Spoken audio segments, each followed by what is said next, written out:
अब ये question number 6. MS Javed and company used 3-column cash book in their business on March 1st, 2014. They had cash in hand 50,000 and cash at bank 90,000. Following transaction were completed by them during March. ठीक है, कुछ balances दिए हैं 1 मार्च के और मार्च में जो transactions हुई हैं वो ये हैं. और रिक्वायर्ड में हमसे कहा गया prepare a 3-column cash book, balance it on March 31st and bring down the balance as on 1 April 2014. Requirement वो ये कि 3-column कैश बुक बनानी है एंड बैलेंसेस भी करने हमें. तो हम सबसे पहले कॉलम ड्रॉ किया हमने. MS Javed 3-column cash book for the month of March 2014. ये रिसिप्ट साइट हो गई एंड पेमेंट साइट हो गई. सबसे पहले बैलेंसेस अगर हमें क्वेश्चन में गिवन होते हैं तो हम वो लिखते हैं. तो 1 मार्च बैलेंसेस, कैश इन हैंड जो था वो 50,000 था, कैश एट बैंक जो था वो 90,000 था. ठीक है, कैश के कॉलम में कैश का बैलेंस, बैंक के कॉलम में हमने बैंक का बैलेंस लिख दिया. ट्रांजेक्शन पे आ जाते हैं. 5 मार्च को सोल्ड मर्चेंडाइज, ठीक है, 5 मार्च सोल्ड मर्चेंडाइज फॉर कैश 36,000 की. तो इसको हम रिसिप्ट साइड पे रिकॉर्ड करेंगे कि 5 मार्च को सेल्स हुई थी कितने की, 36,000 की. तो कैश के कॉलम में 36,000 आई क्योंकि सेल्स जो की थी वो फॉर कैश थी, इसलिए 36,000 हमने कैश के कॉलम में लिख दिया. 10 March received a check from Eunice for 24,500 in full settlement of 25,000. The check was deposited into the bank on the same day.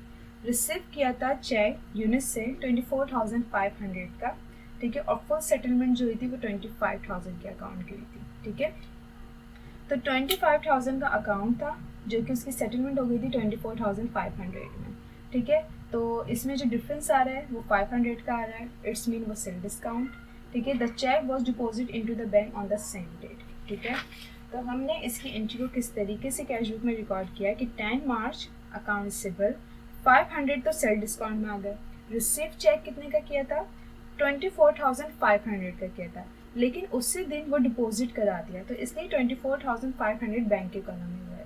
अगर सिर्फ रिसीव करते, ठीक है ना, तो हम उस 24,500 को हम कैश में लिख देते, लेकिन रिसीव करके उसने उसी दिन डिपॉजिट करा दिया बैंक में, तो 24,500 बैंक में गए.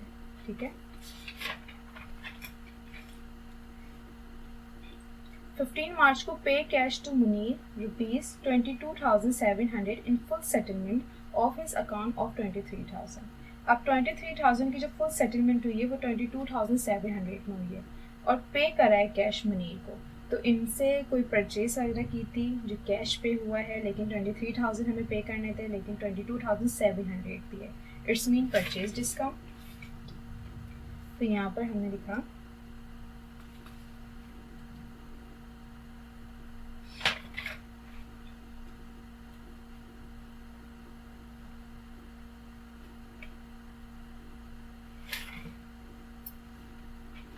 ये रहा 15 मार्च. अकाउंट पेबल 22,700 का कैश गया इनके पास से, तो पेमेंट साइड पे कैश के कॉलम में 22,700. परचेज डिस्काउंट कितना था, 3,000. अच्छा, परचेज डिस्काउंट या सेल डिस्काउंट कैसे पता चलता है कि जो अकाउंट दिया हुआ है कि भाई 22,700 पे किए थे, लेकिन फुल सेटलमेंट जो हुई है वो मतलब 23,000 का अकाउंट था, फुल सेटलमेंट 22,700 में. तो इन दोनों अमाउंट को हम माइनस कर देंगे तो डिफरेंस पता चल जाएगा. तो अगर चेक इशू होता है और उसका जो डिफरेंस होता है वो परचेज डिस्काउंट होता है. अगर रिसीव हो रहा है चेक और उसका जो हम डिफरेंस देखेंगे वो होता है सेल डिस्काउंट. तो यहाँ पे कैश पे हो रहा था इसलिए हमने इनके डिफरेंस को परचेज डिस्काउंट कहा. ठीक है, तो जब हमने माइनस करा 23,000 को 22,700 से, तो हमारे पास है 3,000 का डिफरेंस जो कि हमने यहाँ पे परचेज डिस्काउंट लिख दिया. ठीक है, प्रीवियस वीडियोस में परचेज डिस्काउंट सेल डिस्काउंट की वीडियो वो मैं जो कॉन्सेप्ट क्लियर कर चुकी हूँ. तो ये 15 मार्च की एंट्री हमने पेमेंट साइड पे रिकॉर्ड कर ली. फिर है 17 मार्च. 17 मार्च में the cheque of Yunis was dishonour by the bank. अब यूनिस से जो चेक लिया था वो तो हमने सेम डेट पे डिपॉजिट करा दिया था, अब डिसऑनर हो गया बैंक से, मतलब बैंक ने रिटर्न कर दिया. सिग्नेचर वगैरह बहुत से कुछ इश्यूज हो जाते हैं जिनकी वजह से जो है वो चेक वगैरह जो है वो डिसऑनर मतलब रिटर्न हो जाता है. डिसऑनर मतलब कि बैंक ने वो रिटर्न कर दिया. अब देखें जब हमने ये देखें 10 मार्च को जब यूनिस से चेक हमने रिसीव किया था, ठीक है, रिसीव किया था, तो इसकी एंट्री क्या थी कि भाई बैंक डेबिट, इसके साथ सेल डिस्काउंट भी था. ठीक है, और अकाउंट से बस ख़त्म हो गया था। ठीक है, मैं इसकी एंट्री बता रही हूँ। देखिए हर टॉपिक पे जब आप चलेंगे ना तो आपकी एंट्री बहुत पक्की होनी चाहिए, जो भी जनरल एंट्री है। तो जो अकाउंट था वो था 25,000 का, ठीक है, लेकिन कैश आपको जो मिला था वो 24,500 का था। बैंक मैंने डेबिट इसलिए लिखा है क्योंकि उसी दिन ये 24,500 डिपॉजिट करा दी था। इसका डिफरेंस कितना था, 500 का। ये एंट्री थी जब आपने चेक रिसीव किया था, ये एंट्री थी, ठीक है, और डिपॉजिट करवा दिया, ठीक है। अब जब रिटर्न हो गया डिसऑनर तो ये बैंक और सेल डिस्काउंट क्रेडिट साइड पे, ठीक है। बैंक में आपके पास 24,500 आ गया था, सेल डिस्काउंट आपके पास 500 का आ गया था। लेकिन जब बैंक ने वो चेक जब रिटर्न कर दिया है तो जो बैंक से पैसे थे वो भी वापसी वो भी रिटर्न हो गया, और जो सेल डिस्काउंट आपके पास था वो भी रिटर्न हो गया, तो आपके पास तो कुछ बचा ही नहीं।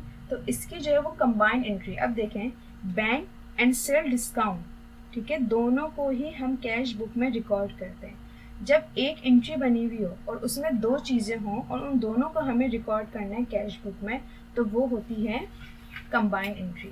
तो इसकी जो डिसऑनर वाली एंट्री है वो किस तरीके से होगी कि बैंक भी क्रेडिट साइड पे चली गया और सेल डिस्काउंट भी क्रेडिट साइड पे चली गया, ठीक है। तो बैंक कितने से गया क्रेडिट साइड पे, 24,500 से, और ये सेल डिस्काउंट किससे गया, 500 से, और ये अकाउंटेबल डेबिट साइड पे, ठीक है।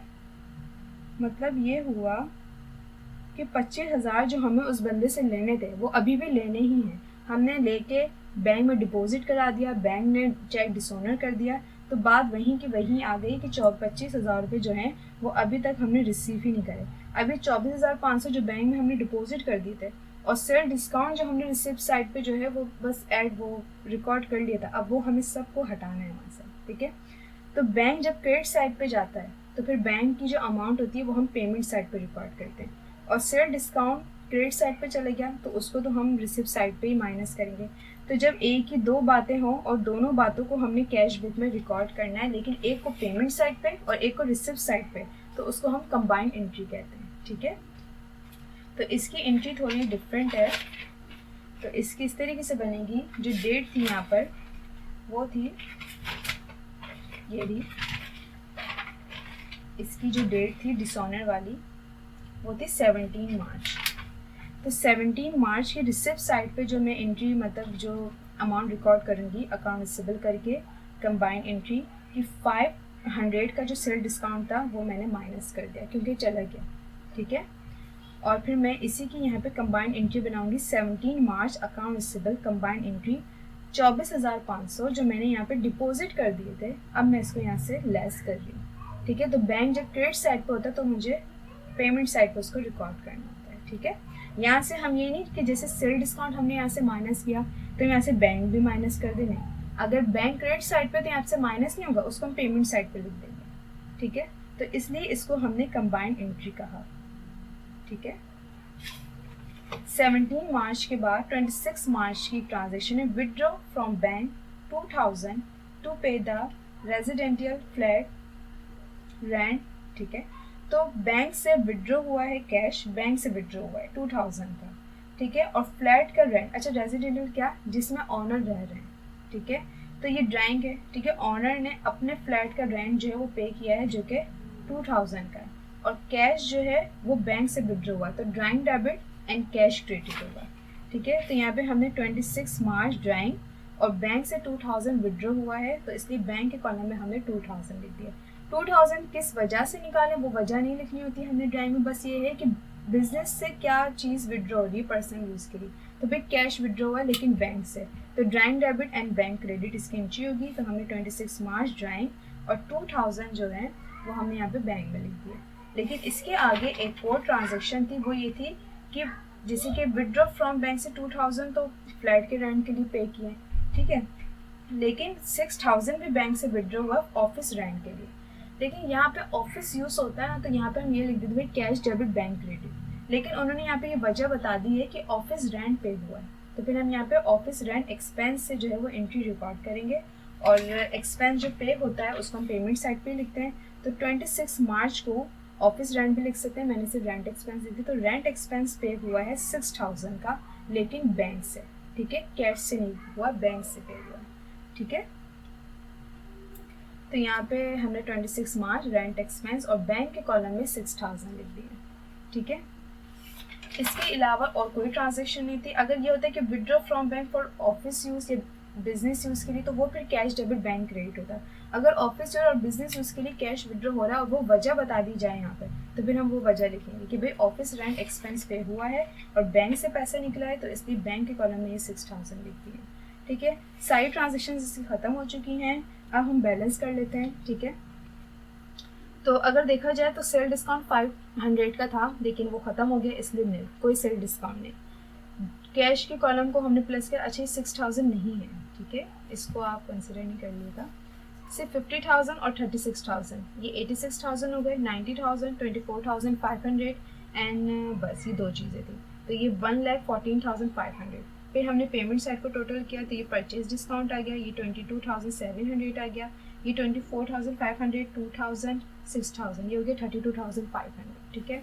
अब हमने जो रिसिप्ट साइड के दोनों कॉलम्स है उनको हमने यहाँ पे भी लिख दिया, कैश एंड बैंक के टोटल को, और यहाँ पे लिख दिया कैश एंड बैंक के कॉलम को, 86,000, 1,14,500। अब जो पेमेंट साइड का कैश एंड बैंक कॉलम था, उन दोनों अमाउंट को 1 बाय 1 हम माइनस करेंगे और डिफरेंस पता करेंगे। तो 86,000 को हमने 22,700 से माइनस किया, तो हमारे पास डिफरेंस आया 63,300। फिर 1,14,500 को हमने माइनस किया 32,500 से, तो हमारे पास आया 82,000। ये डिफरेंस हो गया, जो कि 31 मार्च बैलेंस शीट हो गया। यही दोनों अमाउंट हम यहाँ लिख देंगे, 73,300 एंड 82,000, और ये हो गया बैलेंस BD 1 अप्रैल। तो क्वेश्चन नंबर 6 आपका कंप्लीट हो गया है। इसमें एक जो खास बात थी वो ये थी डिसऑनर वाली एंट्री को मैंने बता दिया है कि किस तरीके से इसको जो रिकॉर्ड करेंगे कैश बुक में। तो क्वेश्चन नंबर 6 आपका कंप्लीट हो गया।